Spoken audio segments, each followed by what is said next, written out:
This is the strike water. You warm it up to the temperature that you want to get your grains to. When you do that, it's called mashing. You extract proteins and all the enzymes from the grain. Sugar, simple sugars mostly. Want to combine that with a rolling boil and yeast.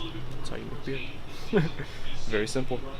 But right now we're going to get this to about 158. And then transfer it over to that bad boy and then add the grains into it as well.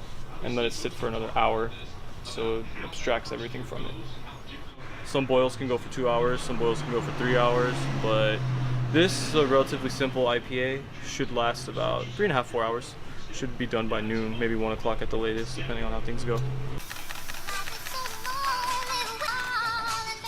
So.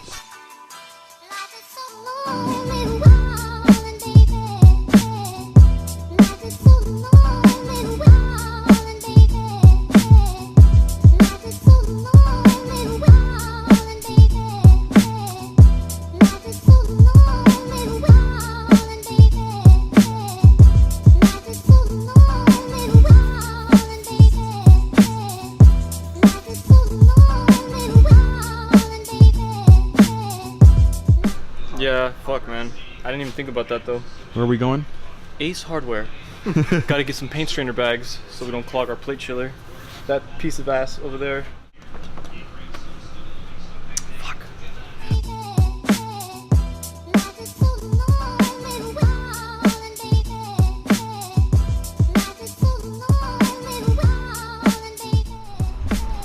Alright, let's not fuck up anymore.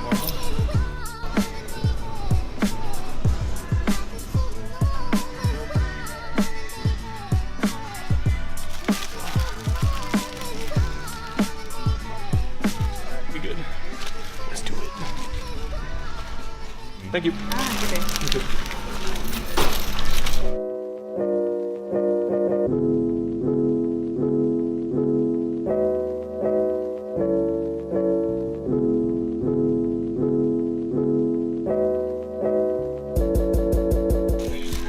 Depending on the amount of hops that you use, like the last beer that we brewed was a blonde. We used like 4 ounces of hops. It's not really a big deal. They eventually disintegrate.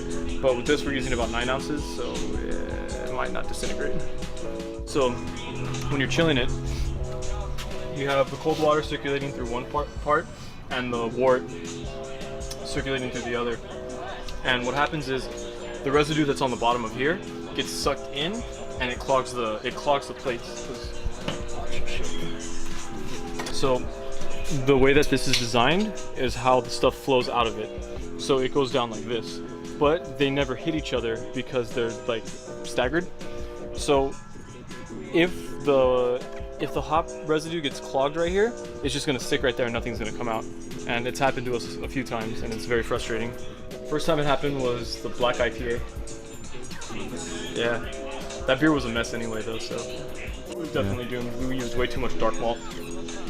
Just to see what the temp is. It's at 1, well, it's at 120. So strike water that goes in there, 158 again. This this is called the sparge water. Sparge water means that you're getting all the leftover proteins that you're washing off after this, and you're basically just cleaning up everything that it's missing. You don't want to ever get that over 170 because then the enzymes don't convert into any sugars or proteins, and you just get weird off-tasting things because they're not able to be boiled off since they've already metabolized. I think there's the correct word for it. I'm not sure the scientific word, but that sounds about right. Yeah. So we're gonna put this up top because this is gonna be the sparge water, and we'll put that bad boy back over here. This is a very primitive way of doing things, but you know, we don't have thousands of dollars to drop on equipment, so.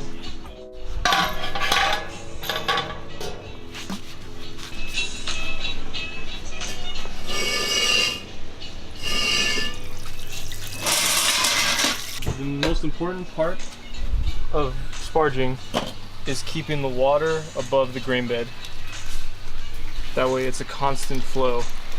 Now, we have a sparge arm that is much nicer than this, but we have yet to figure out how to incorporate it in a gravity setup, and we don't have pumps at the moment, so that's why we're doing it like this. We're gonna probably collect about, say, 7.5 gallons of wort to boil for an hour.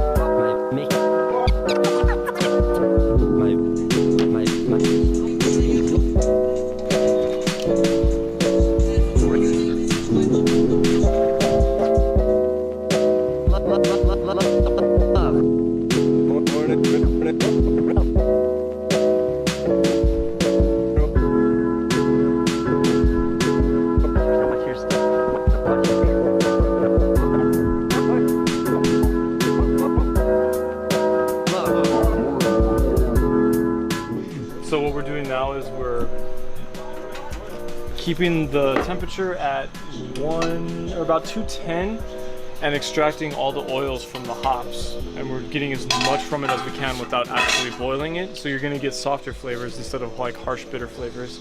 Do this for about 20 minutes and then we're going to transfer everything over and we'll be done.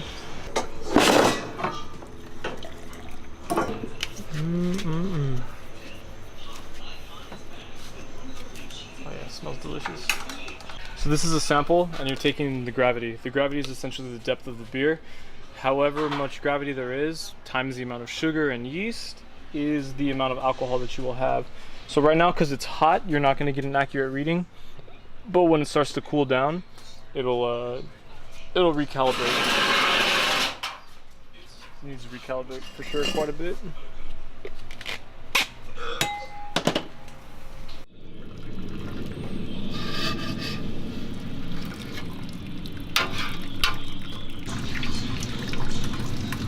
We're gonna have to get as much of this as we can so we don't lose volume.